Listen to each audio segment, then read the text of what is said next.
I would like to just bring some of our distinguished guests that we haven't heard from yet.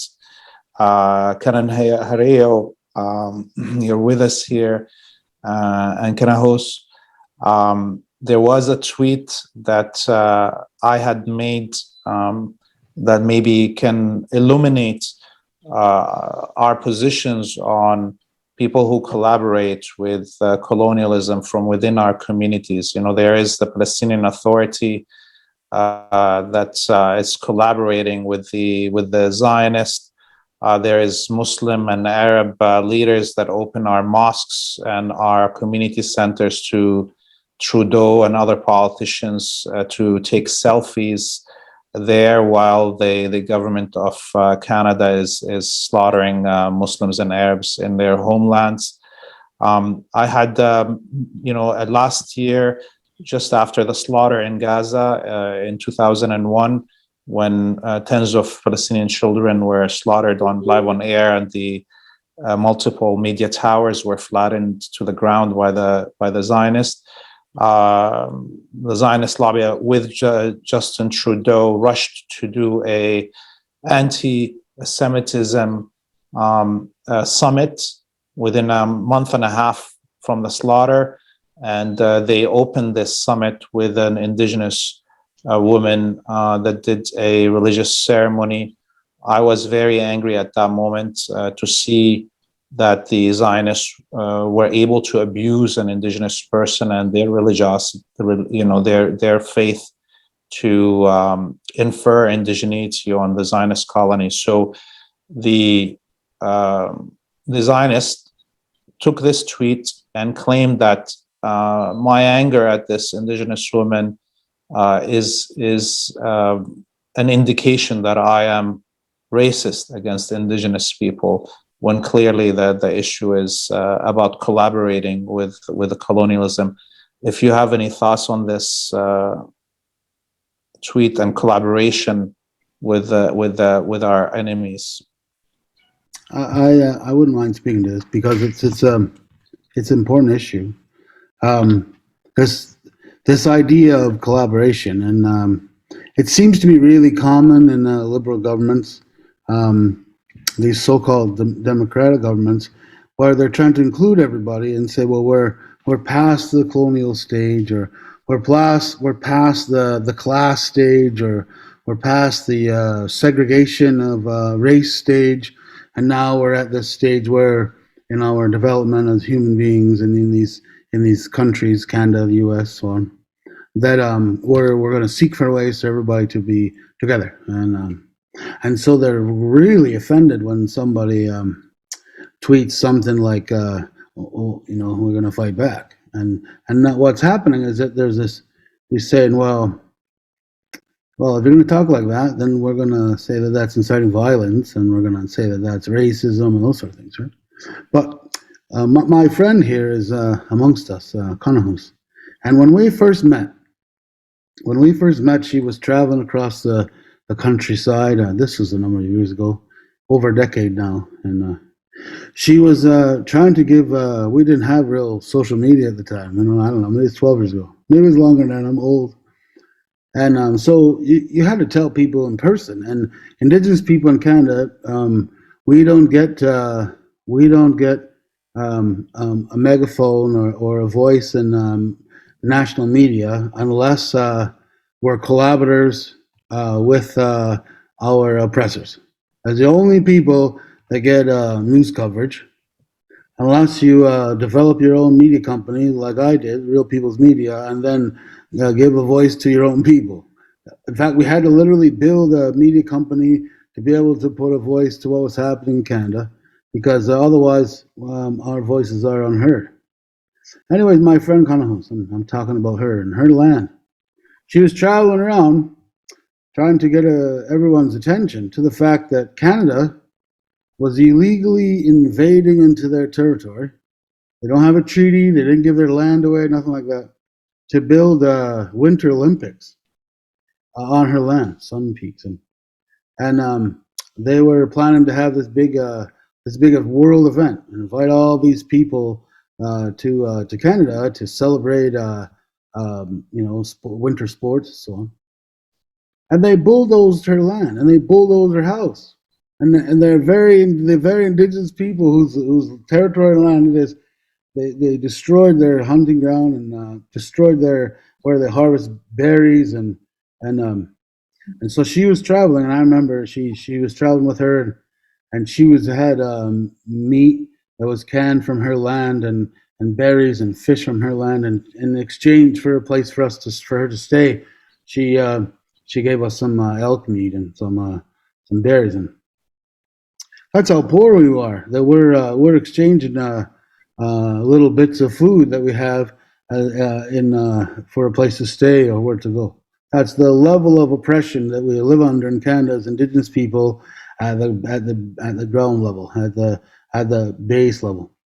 And so I find this whole conversation and how crazy this is that they're attacking this fellow and all of the, we're going to cut hundreds of thousands of dollars of money and Heritage Canada. Heritage Canada has financed all kinds of racial things about Indigenous people all over Canada, like horribly, and financed all kinds of infomercials and mini docs that are complete lies, completely don't fit with the actual history of the country.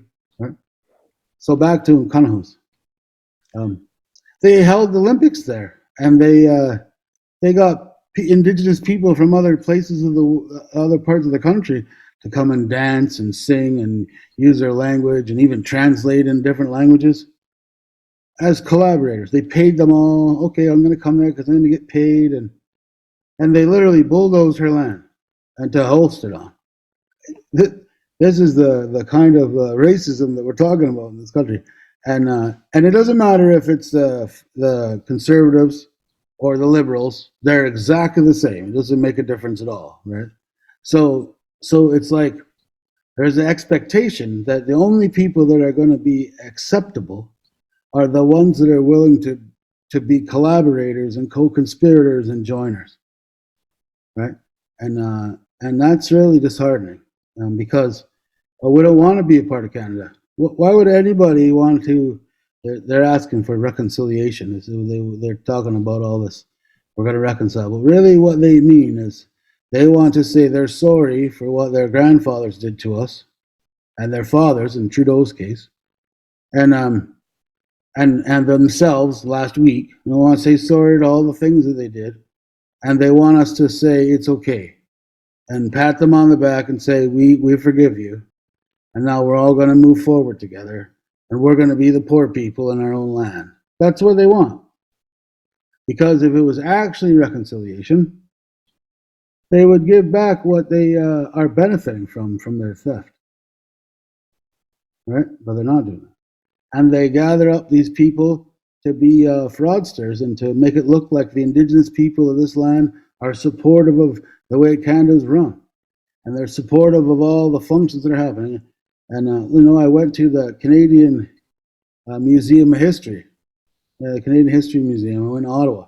I went there. And it's literally a museum, a story of genocide, right? Where no one got charged. It was just full-out murder and theft and robbery, and it's carried on today.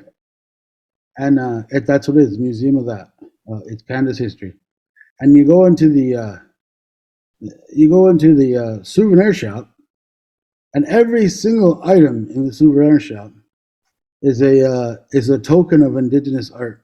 Every single thing: the scarf, the book, the cup, the necktie, the necklace, the earrings, the pots, the pans, even had dishes. All of that had Indigenous motifs and artwork all over it. So they've made us, they profit from us as if they've embraced us, that we're a part of them. But all they did was cannibalize us and eat us and take the pieces and the little chunks and the things that they stole from our homes, and then they put them on sale.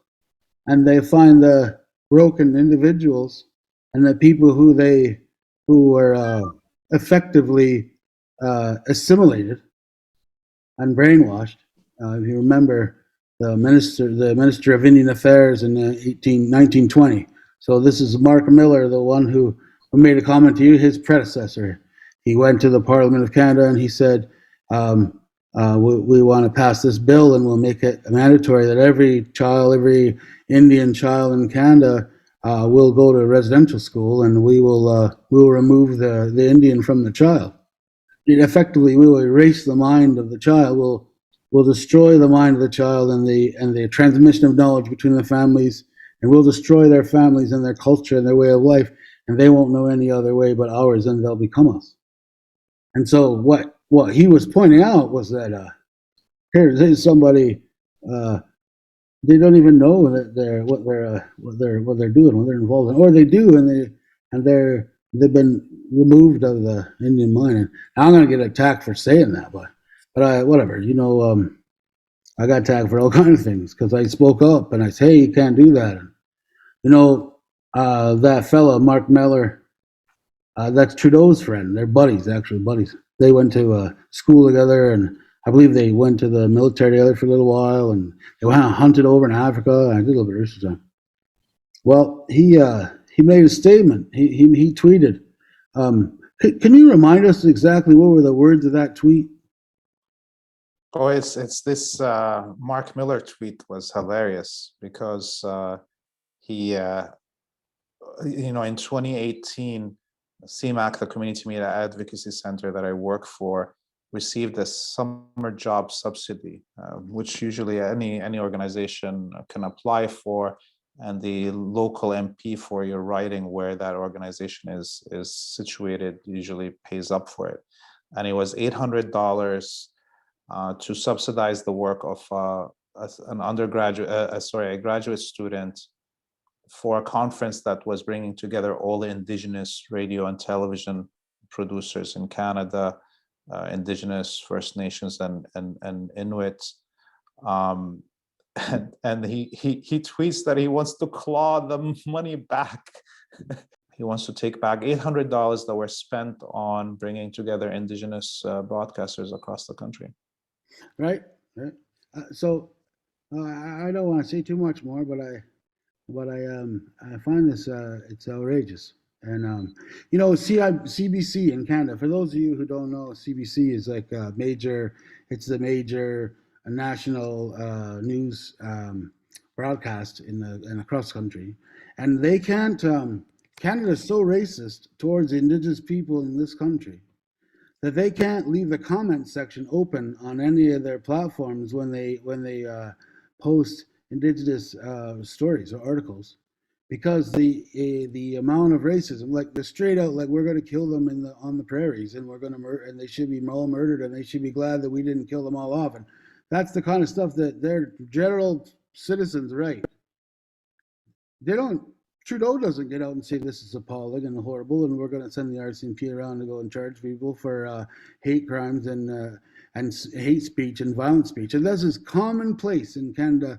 Canada's talk. Commonplace. There's a young boy, while he was a teenager or so, a few years ago. He got shot in the head in a farmer's driveway by the farmer. Like after the farmer reached it and grabbed the keys out of the ignition of the car, she shot him in the head, and he wasn't even he wasn't convicted of murder because it's okay to kill Indigenous people in this country. That's the story. They just keep it's proof over and over and over again. So it's rather disgusting to me that this is you're being attacked the way you are when the very people who are saying that you're a racist or you're this are financing and supporting the level of violence that is happening in this country. They've got over 10 or 12,000 unmarked graves of children across Canada, and there's more, and they're not even talking about it. It's not even on the mainstream news anymore. But Walmart's selling orange shirts saying every child matters, but our children didn't matter, and it's appalling to me. And all of these, whether it's Zionists or whoever, all the people that are up in arms over things that happened in other places in the world, they're ignoring the fact that their lives are being subsidized by our robbery, right? Because the reason why they made us these is to make us wards of the state. and then they can take all of our. So we're perpetual wards of the state. They said we're too childlike to manage our own resources, and then they're harvesting all the resources, the fish and salt and trees and iron ore and gold and diamonds and everything. And all the people that come here, nowadays they think they're nice to call themselves settlers. I'm a Canadian settler, a settler ally. They'll say all these things. That just means occupier. Because you're not immigrating into our land and trying to become a part of us and increase the value of the indigenous nations and then their land. You're coming there to occupy as a settler and then steal and work with the Canadian state and then send the money home to wherever country from. That's what's happening. And I'm sorry for I'm not trying to hijack this. I find this the kind of things that they're saying about what he tweeted is it's kind of ridiculous when the background of what those people are doing is actually in the forefront. When you talk about it, it's outrageous that we're even having this conversation because the people that are saying these things are actually criminals, right? That's kind of wild. Anyways, my friend Kanahus, I don't know if she'll say anymore. We're the actual people that are on the daily targeted in this country. Right? I check in with her. She lives in British Columbia and I'm in Ontario, and I check in with her every so often because I get afraid that they're going to kill her. Because she's she's speaking out about what's happening in her land, where they're blatantly and illegally putting a pipeline in so they can steal oil and then transfer it to the East Coast or West Coast and sell it out in the world. And there's no people out in the world coming to help the Indigenous people in Canada or the U.S. There's no one coming from other countries saying, "Hey, that's wrong. You shouldn't be doing that. We're going to bring troops there and stop you." They're not doing that. I got a little story about the Zionists that I want to share. I want to help the people that are listening that get to have a bit of an idea about what Indigenous people are thinking these days about Palestinians and about what's happening in Israel. So I've been trying to figure out how are we going to get free. How are we going to free our land, get it out of Canada's clutches, and stand up our own countries? And back in the late '80s and early '90s, there was a lot of encouragement for Indigenous people to look to Israel and to see the incredible improvements and incredible things that they had achieved in revitalizing language. Similar situation we were in, our languages being nearly extinct, and they're able to establish a home for themselves. And so we were encouraged to look up at them. That happened. That was the kind of propaganda. And so I started to look, and I looked elsewhere in the world about where people got some freedom, and I came across something. Did you know that Israel was set up as a international land trust? It was called the Jewish Land Trust. And so I started to study this legal apparatus about, hey, maybe this is a way that we can become free. We can create an international land trust. And so I investigated a little further, and it turns out that Israel was one of the last ones to be finalized, these land trusts, and they become independent states, independent nations. And what they required was they had to have two nation states that were willing to back them up. And so in the case of Israel, it was Britain and it was the United States. They're two like godparents for Israel, and they were to provide them with military support and protection, as well as help them to stabilize the economy and set up their economic system. And so we began researching this and saying, hey, this might be a way that we can move forward. We might be able to establish an international land trust and have a few nation states, maybe Iran and China or something, to back us and support us in setting up our own little country here and rebuild after hundreds and hundreds of years of robbery and theft and murder and genocide. And I went around and I called a meeting all the really grassroots Indigenous leaders all across the country. I brought them all together, all the most powerful ones, the ones who are occupying lands and refusing to succumb to the the Indian Act, or refusing to accept the federal dollars and be bought off. And I brought them to a big room, big meeting. We gathered, and I talked to them about this idea. And let's create an Indigenous land trust, international land trust, and have it backed by the world, and break free from Canada, because otherwise Canada claims this as some sort of domestic problem, and no one will come and help us. And you know what? All the Indigenous leaders, every one of them, they almost immediately rejected my idea, because they didn't want anything to do with something that was associated with Israel, and didn't want anything to do with something that was associated with the murder of Palestinians. They didn't like the idea that we would create something that was built in the same way that was, even though it was an apparatus of freedom. That's the mindset of the Indigenous people of these lands, who real Indigenous people of these lands that live here and that are a part of a resistance, and a part of trying to rebuild what was destroyed on us. These people, we don't want to be associated to that. Can you remind us exactly what were the words of that tweet? Yeah. A Waco Indigenous house slave of apartheid Canada from the First Nations Confederacy of Educational Centers opens the Jewish white supremacist colonist conference hosted by the Zionist lobby, Prime Minister Justin Trudeau, and apartheid Israel to infer indigeneity on Zionist colonists. And of course, this is the issue here, is that Zionist colonists want to claim that they are indigenous to Palestine, and the Palestinian themselves are not. Like in South Africa, the white secular and Christian white supremacist colonists call themselves Afrikaner to infer indigeneity on themselves. Of course, they're not, and this is what part of the problem of using the term anti-Semitism, because it confuses things. There is Jewish Semites, and those are Jewish Arabs or Jewish Ethiopians. European followers of the Jewish faith are not Semitic by culture or by language. Can I just interrupt for 1 second about one point that bridges the gap? Whenever Zionists, and it works in Canada and works in the United States, whenever Zionists talk about the right to recover their land, I ask a very simple question.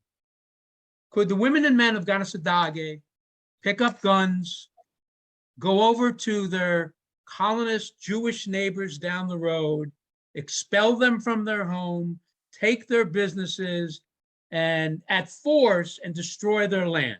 So too, just out of Syracuse, New York, it remains Oneida and Onondaga land. There's a colony of 20,000 Jews that have been there for 100 years. So my question is, would you have a problem with the warrior society from Onondaga or Oneida or Agwasasne or Ganawage to lend a hand, come down at gunpoint where you've only been for 100 years, and remove you at force by gunpoint, take your land, take your homes, destroy your businesses?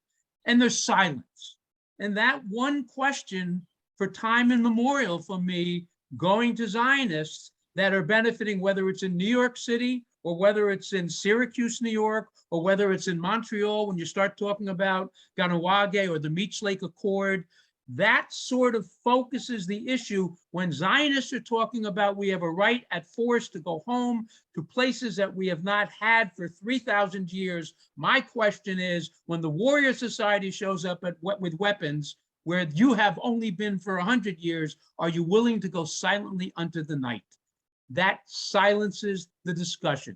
There's nothing to say, because it is the penultimate hypocrisy. Well, to speak to that, actually, I was heading there. I'm glad you brought it up, because one of the people that made some comments that actually I think were directly involved in the finances from the Heritage Canada being cut were made by the Minister of Indian Affairs, Mark Miller, and he made some pretty strong tweet actually, and said that the funding should be cut. But what's interesting about this fella is that he's the Minister of Indian Affairs, right? So I've heard people bring up the words apartheid, I've heard Zionists. I've heard talk about South Africa. And we've talked about all these sort of things. And they all have something in common. They all have a segregation policy. And in fact, if we think about what happened in Nazi Germany and fellow Hitler, he studied the system of apartheid that was operating in Canada and the US at the time, and he praised them for their use of segregation and encampments as an effective way to remove people from the land and so on. So I want to point out something that the minister of what is Indian Affairs, they've changed the name. I think they call it Indigenous Affairs now. But whether they've called it that in the public eye for Canada for the World Year, I have my apartheid card right here. I want you to look at it. I want you to see what it says right here. It says that this individual, this certifies as an Indian status, right? So this ain't the happy words of Indigenous or Aboriginal or Native, right? You see the official language they're still using? Indian, Red Indian. That's the kind of people that you scalp and you kill them and you take their land, right?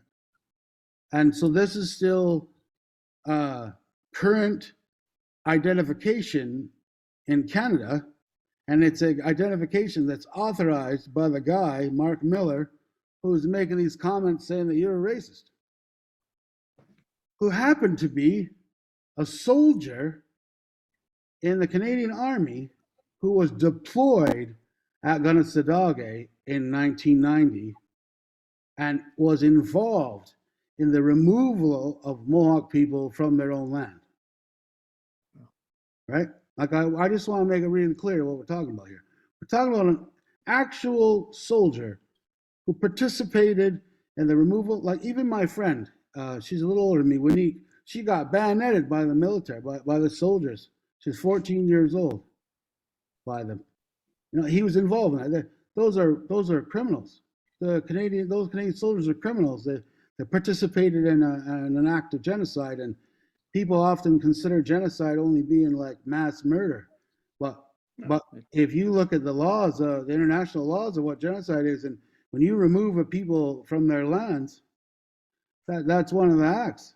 And when you force a people to go from one group to another, that too is genocide. And they're forcing us, claiming us as Indians, claiming us to be Canadian citizens, and not allowing us to be independent nations of people in our own territory. And when we stand up for ourselves in our own lands, they bulldoze our houses like they did my friend Kanahus, and they put up ski resorts, and then they invite every immigrant from all over the world to come there to ski and to have a great dance and party, and then they'll get people to dance or to pretend that we support that as Indigenous people, like we're all one, like we're all part of this, and we're all happy to be together, and we don't want to talk about fighting back. And it's a disgrace. And the people that are working in the organizations such as Heritage Canada should be ashamed of themselves that they're being participating in this. Powerful story that you shared with us, and you know, we haven't heard from Kanahus. If you're still with us, you can grace us with your words here. Everybody's waiting on hearing your voice, and I hope she was driving earlier on. Let's see if she's free. Hi, everybody. My name is Kanahus Manuel, Kanahus Freedom, Kanahus Besky. They call me Red Woman with the Tyendinaga and the Secwepemc Nation. And I'm here in solidarity with Lefort and, to counter the attacks that he's been receiving as a freedom fighter. And myself as a fellow freedom fighter have stood with him alongside each other. And I know that firsthand the good work that he does and how he connects our struggles and our movement. This is more than just a physical connection. This is a spiritual connection for our people, for our freedom. for all of us. Some late, they're not just being felt by him, they're also by us. And these are see the state attacking us all. And like one of the fellow panelists had said about the telepro and how before they were able to create smear and bad jacketing campaigns against freedom fighters and probably find the root of it. But now people are making fake accounts, and cancel legitimate people, legitimate freedom fighters, and cancel them right out by bogus, absurd allegations. Weary of that, and we have to just really see the truth. We know the work that people put in decades and decades, and we stand behind Lath and just want to just say that we know we couldn't get into mainstream media like Seth said. It was hard for us. Like barely now are Indigenous people being able to come and get an international highlight for our stance. But most of the time, this media like CBC and such will go to a lot of sellout natives to get their stories. And that's where we need to be very clear. Like, yeah, we may have brown skin and we may say that we're all native, but not everybody is native in blood and soul because they've already sold out to the enemy. And we have to be very, very clear. Justin Trudeau and the Trudeau family is one of the most racist families here in this country of occupiers here in Canada. Pierre Elliott Trudeau was pushing the white paper policy, and now Justin Trudeau, baby Trudeau, is full of pushing the same type of same scenario right now to eliminate Indigenous people out of existence, that we even exist as Indigenous people in this country. This is, the most racist apparatus there is, the Queen, the Crown. They're canceling everything, making a holiday for this. The Pope comes to Canada, triggers hundreds of thousands of Native people because of the childhood sexual abuse and the intergenerational sexual abuse that came out of those schools. Sending the Pope right down into our communities when it was one of the most triggering things that Canada could have done.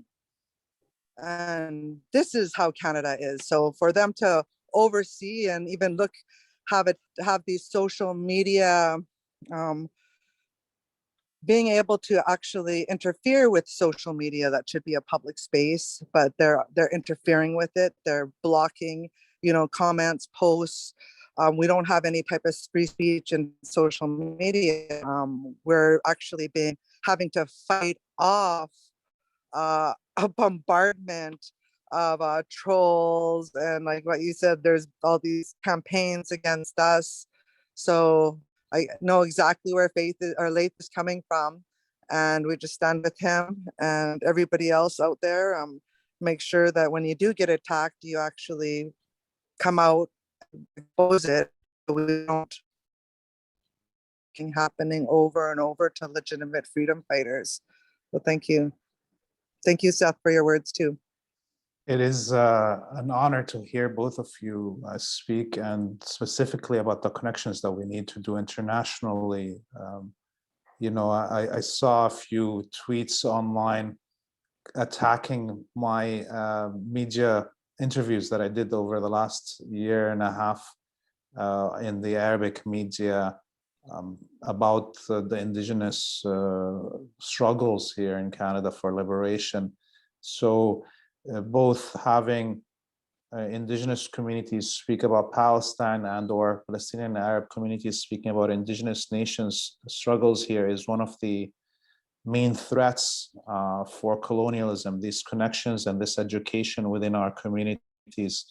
And clearly they were, with the attacks on this tweet, they were attempting very hard to create a wedge between the Palestinian and Indigenous communities that have built these relations over the years. And clearly they don't know how deep our sweat and blood has mixed in the front lines.